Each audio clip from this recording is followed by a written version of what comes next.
നിൽക്കാരും scroll ചെയ്ത് പോയില്ലേ ഇങ്ങനൊരു ചിക്കൻ റോസ്റ്റ് നിങ്ങൾ ഉണ്ടാക്കി കഴിച്ചിനോ? ഇല്ലെങ്കിൽ ഇങ്ങനെ ഒന്ന് ചെയ്ത് നോക്കൂ. ഒരു തവണ ചെയ്ത് നോക്കിയാൽ വീണ്ടും നിങ്ങൾ ഇതേപോലെ തന്നെ ഉണ്ടാക്കുള്ളൂ. അത്രക്കും അസാധ്യ ടേസ്റ്റാണ് കേട്ടോ. മൺചട്ടിയിൽ ഉണ്ടാക്കുമ്പോൾ നാടൻ ടേസ്റ്റ് കിട്ടും. അതാ 2 ടേബിൾ സ്പൂൺ വെളിച്ചെണ്ണ ഒഴിച്ച് ചൂടാക്കിയിട്ടുണ്ട്.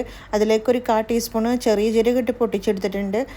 കൂടെ തന്നെ ഒരു ടേബിൾ സ്പൂൺ ഇഞ്ചി വെളുത്തുള്ളി പേസ്റ്റ് ഇട്ട് നന്നായിട്ടൊന്ന് മൂപ്പിച്ചെടുക്കുക. നന്നായിട്ട് ബ്രൗൺ കളറാവുന്ന വരെ ഒന്ന് മൂപ്പിച്ചെടുക്കണം കേട്ടോ. പിന്നെ നമുക്ക് അതിലേക്ക് പൊടികൾ ആഡ് ചെയ്ത് കൊടുക്കുക. 2 ടേബിൾ സ്പൂൺ കാശ്മീരി മുളകും പൊടി, 1.5 ടേബിൾ സ്പൂൺ മല്ലിപ്പൊടി, ഒരു 1/4 ടീസ്പൂൺ മഞ്ഞൾപ്പൊടി. ഇതെല്ലാം ഇട്ടെടുത്ത് പൊടികളുടെ കളറൊന്ന് മാറി വരുന്ന വരെ ഒന്ന് മൂപ്പിച്ചെടുക്കുക. എന്നിട്ട് പിന്നെ നമുക്ക് ചിക്കൻ ഇട്ടെടുക്കുക. ചിക്കൻ ഇട്ടെടുത്തതിന് ശേഷം നന്നായിട്ട് ഒന്ന് മിക്സ് ചെയ്തെടുക്കുക. ആ പൊടികളൊക്കെ ചിക്കനിൽ പിടിക്കുന്ന വരെ ഒന്ന് നന്നായിട്ടൊന്ന് റോസ്റ്റ് ചെയ്തെടുക്കണം കേട്ടോ. എന്നിട്ട് പിന്നെ 2 പച്ചമുളക് നടുവ് കീറിയത് ഇട്ട് കൊടുക്കുന്നുണ്ട്. എന്നിട്ട് ഇളക്കി കഴിഞ്ഞതിന് ശേഷം നമുക്ക് ഒരു സവാള ആഡ് ചെയ്ത് കൊടുക്കുക. ഞാനിവിടെ 1/2 കിലോ ചിക്കനാണ് എടുത്തിട്ടുണ്ട്. അപ്പോൾ ഒരു ചെറിയൊരു സവാള എടുത്തിട്ടുള്ളൂ. നിങ്ങൾ ക്വാണ്ടിറ്റി കൂടുമ്പോൾ ഉള്ളിയുടെയും എല്ലാത്തിൻ്റെയും ക്വാണ്ടിറ്റി കൂട്ടട്ടോ. കൂടെ തന്നെ ഒരു തക്കാളി ചെറുതാക്കി കട്ടാക്കിയതും കൂടെ ഇട്ട് കൊടുത്തിട്ട് നന്നായിട്ടൊന്ന് മിക്സ് ചെയ്തെടുക്കുക. നന്നായിട്ടൊന്ന് ഇളക്കിയെടുക്കണം കേട്ടോ. എന്നിട്ട് നമുക്ക് ആവശ്യമായിട്ടുള്ള ഉപ്പും കൂടെ ഇട്ട് കൊടുക്കുക. എന്നിട്ട് പിന്നെ മൂടി വെച്ച് വേവിക്കുക. നമ്മളിതിൽ വെള്ളമൊന്നും ചേർക്കുന്നില്ല. ചിക്കൻ ആയതുകൊണ്ട് അതിന് 100 വരും വെള്ളം. അപ്പോൾ വെള്ളം ചേർക്കുന്നില്ല. എന്നിട്ട് മൂടി വെച്ച് നന്നായിട്ടൊന്ന് വേവിച്ചെടുക്കുക. ഇടയ്ക്കിടയ്ക്ക് നമ്മളൊന്ന് തുറന്ന് ഇളക്കി കൊടുക്കണേ, അടി പിടിക്കാതിരിക്കാൻ വേണ്ടിയിട്ട്. സവാളയും തക്കാളിയും ഒന്നും ആദ്യം വഴറ്റുന്നില്ല. ചിക്കൻ്റെ കൂടെ തന്നെ ഇട്ട് കൊടുത്തിട്ട് ഒരുമിച്ചാണ് നമ്മൾ വേവിച്ചെടുക്കുന്നത്. അപ്പോൾ നമുക്ക് സിമ്പിളായിട്ട് ഉണ്ടാക്കാൻ പറ്റിയതാണ്.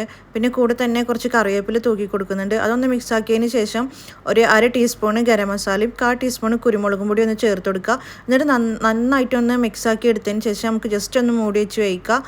കുരുമുളകും പൊടി ഗരം മസാലയും ഒന്ന് അതിൽ മിക്സായി വരുന്നത് വരെ ഒന്ന് വേവിച്ചെടുക്കുക. എന്നിട്ട് വീണ്ടും നമുക്ക് മല്ലിയില ചേർത്ത് കൊടുക്കുക. മല്ലിയില ലാസ്റ്റ് ചേർത്ത് കൊടുത്താൽ മതി. മല്ലിയിലയും ചേർക്കാൻ വിട്ടുപോരുത്. മല്ലിയില ഇതിൻ്റെ ഹൈലൈറ്റ് ആണ് കേട്ടോ. എന്നിട്ട് ചേർത്ത് കൊടുത്തിട്ട് ഒന്ന് ജസ്റ്റ് നന്നായിട്ടൊന്ന് ഇളക്കിയെടുക്കുക.